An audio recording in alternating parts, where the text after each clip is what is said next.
set for the podcast and everything. Let's get it, man. I'm excited. Nice new furniture, man. Hey, let's go.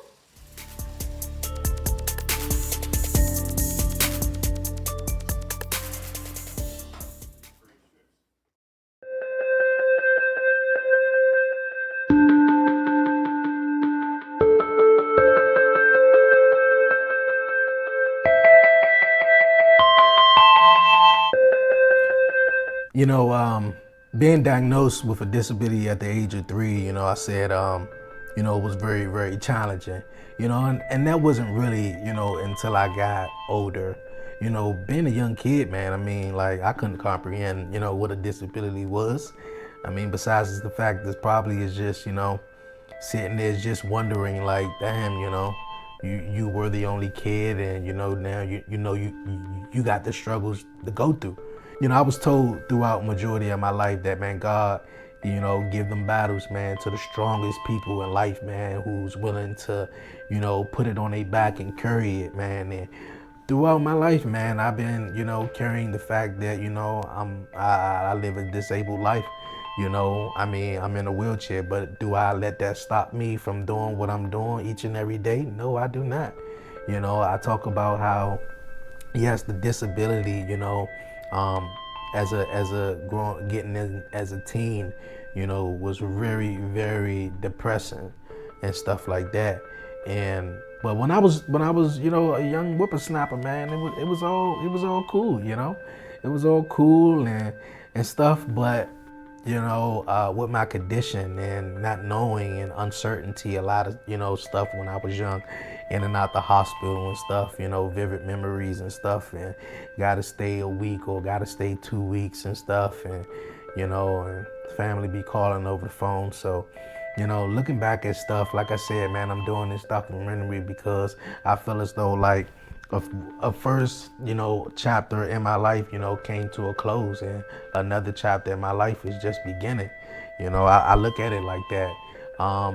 I got some amazing stories and amazing stuff that I've been through in my life that, not define me, but made me, who I am today.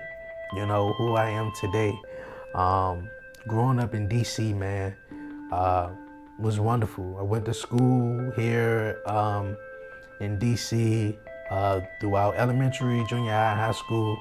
I went to a River Terrace elementary school in Northeast DC, man.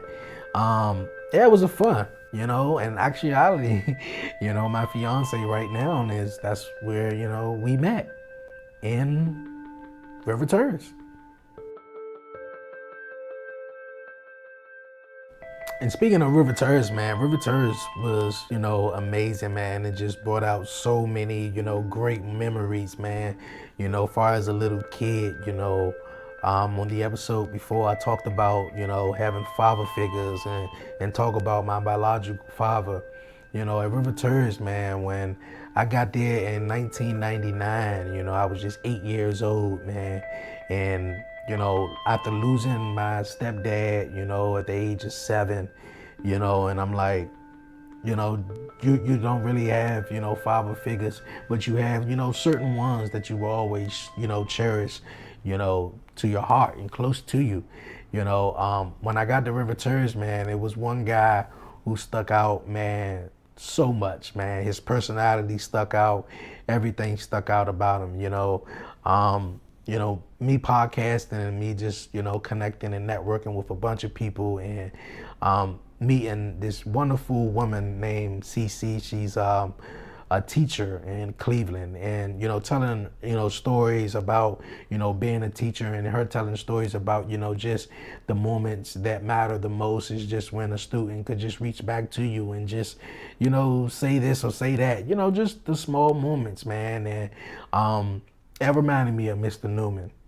Anthony Newman, man, was like a stepdad to me, and I can say he was, man. He was like a dad to everybody he coached to or worked with in River Terrace, man. He was the coach of the basketball team, whatever team he probably could have at that point. He was the coach of it, man. And Mr. Newman was just, he was fun. He was jolly, man. He was just so cool, and I, of course, got into wrestling, and knowing that he was into wrestling too, it was just, a beyond feeling, and then, he worked with the special ed children at River Terrace, and, just everything. And on the weekends, sometimes, of course, when he'd lead River Terrace to a defining victory, and he'd take the team, or maybe not the team, but, some of the guys would come over, for the weekend over his house, man, and chill with him, man. And a lot of guys, River Terrace who, knew Mr. Newman know how he was and what, such a great guy he was, man, and will always be missed. When I found out the story, about Mr. Newman and stuff, man, it was heartbreaking. I was at work, I worked at Gallery Place movie theaters, and I was just sitting there, man, and a buddy, man, who was very, very close to Mr. Newman and stuff, man, and he recognized me. What's going on, Deandre? Hey, how's it going, man? Hey, what's going on, man? I remember you, man. It was like, yo, man, cause he knew I used to love Mr. Newman, and still do, and he was like, man, have you talked to Mr. Newman? I was like, nah, man, I ain't talked to him lately. And man, yeah, he was in a car accident, yeah, and what went on is the driver, was, under the influence or whatnot, and the driver walked away good, but Mr. Newman, he's in a wheelchair now. I was like, what? Yeah, he in a wheelchair now. But I got his number and everything, man, and I want you to, reach out to him and stuff like that. Most definitely, because, we stayed in contact a little bit, after I left River Terrace and went to junior high school, because we really never saw each other like that. And it was, I got his phone number, and I was like, I bet, man, I'm gonna call Mr. Newman, man. It's gonna be, it's gonna be a fun conversation to chat with Mr. Newman. I ain't chat with him in a long time, man. And, he kept up with me. He was on, Facebook, and, just to, hear his voice and everything like that. And also come to find out, he was in a wheelchair, and, Mr. Newman was, he was a teacher. Not only was he a teacher or a special ed teacher to a full of class, he was also a guy who, some of the guys who were in the girls who were in the wheelchair or whatnot looked up to him, man. And man, Mr. Newman, touched my heart. And, before he passed, I remember talking to him, and he was trying to find his own place. He'd been on the waiting list for a long time, trying to find his own place. And come to find out that I, moved from where I was at. And I moved from where I was at. And they called him and was like, yo, man, we got this place for you and everything, man. It's going to be awesome. And it was where I was at. It was exactly where I was at. And it was like, nah, man, this ain't wheelchair accessible, man. Where they gonna put me at and everything, man. It's just so crazy. And, before everything, before he was, I guess gonna get into a new apartment and stuff. And, got the news that, he passed away and stuff. And growing up, man, like, Mr. Newman was, something special. I talk about Mr. Newman was, he meant a lot to me as a young age. The fact that that we didn't stay in contact with one another.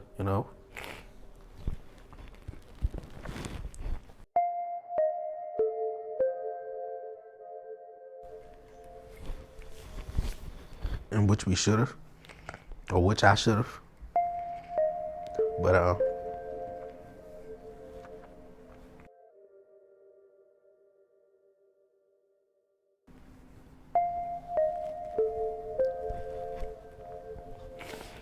I miss him, and that was my homie, 100 grand, man, 100 grand, man, for real.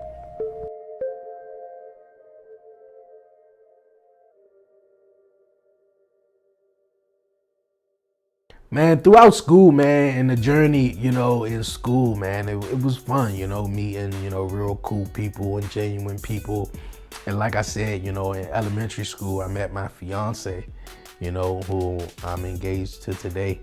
And right after elementary school, and they always say, man, hey, the person shows you who they are the first time you sort of meet them. Yeah, man, my fiance, man, who I'm with right now, she broke up with me in elementary school, man. Yeah.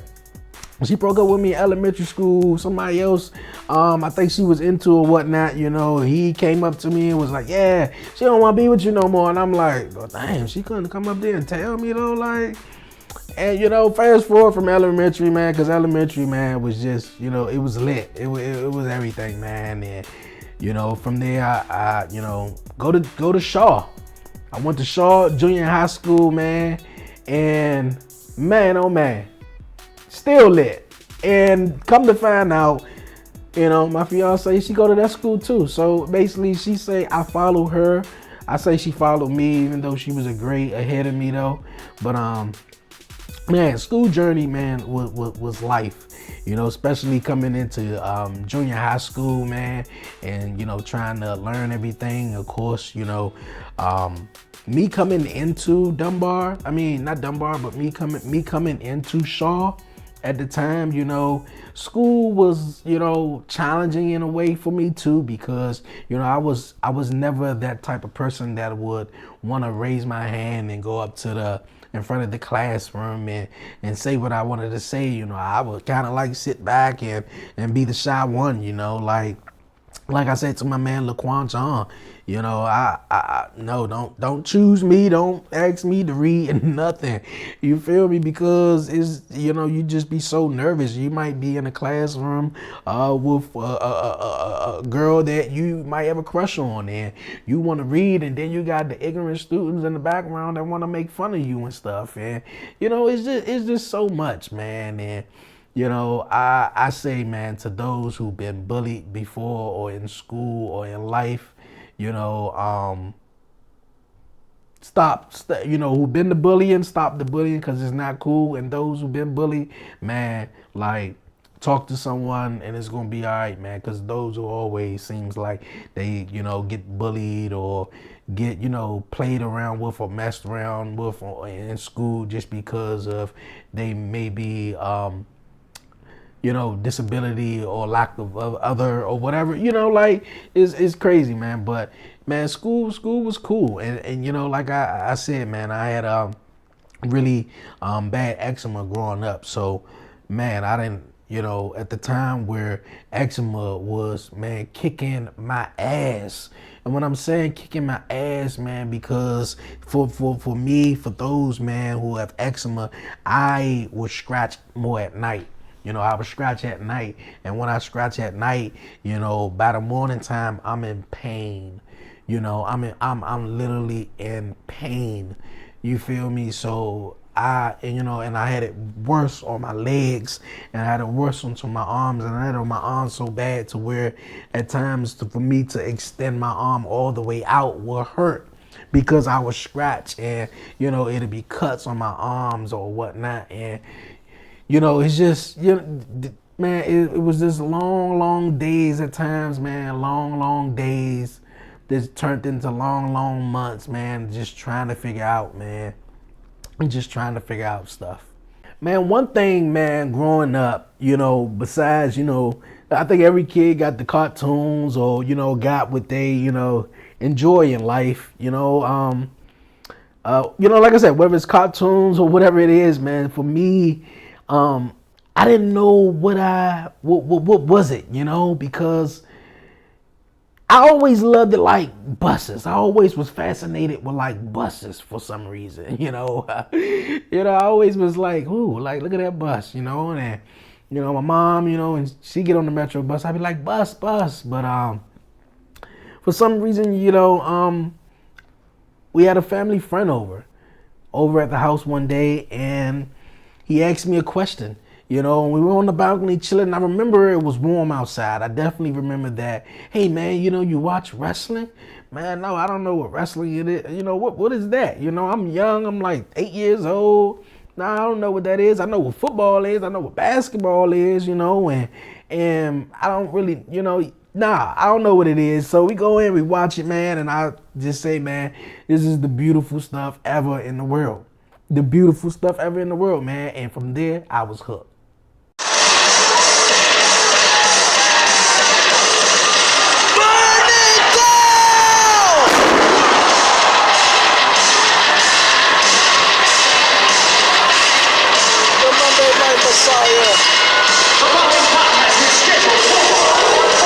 You know, man, my cousin used to watch it with his dad, growing up and stuff like that, in the WCW days. But man, it was, I took it to a whole nother level, man, as a little kid, man. It was just the larger than life characters, man, who came through the screen, man.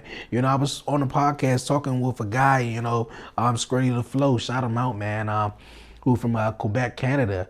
And it was just talking about just remember how the guys and back in the days, man, when you were watching it, man, especially at least when I was coming in, guys like The Rock, guys like Stone Cold, The Undertaker, Kane, Triple H, Chris Jericho, all these type of larger than life characters, man, made you believe and love what was going on. You feel me? It was the mystery. It was the mystique of these characters that you want to know more of.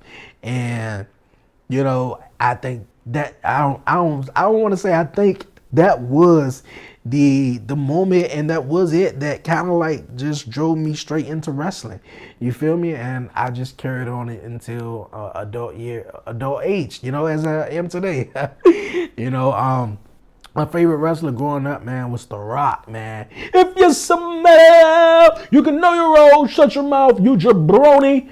The Rock is going to take this foot, he's going to turn it sideways, shine it up real good, and stick it straight up your candy ass. Like, man, The Rock was so good. I remember like a pay-per-view of 2000, man. I had the whole promo back. I said it. I knew it all together, man. I rewinded that tape so many times. It's WrestleMania 2000, man. But yeah, man, wrestling played a big part in my life, and a lot of people don't even know and probably will come up with and just be like, oh, man, you just like wrestling. No, man, wrestling played a big part in my life, and I think, without wrestling, man, I don't know what I would be. Well. Another episode in the books. Well, as I take you guys on this journey with me, man, from my city, DC, and throughout my journey and my life, sit tight, man. It's gonna be a good one.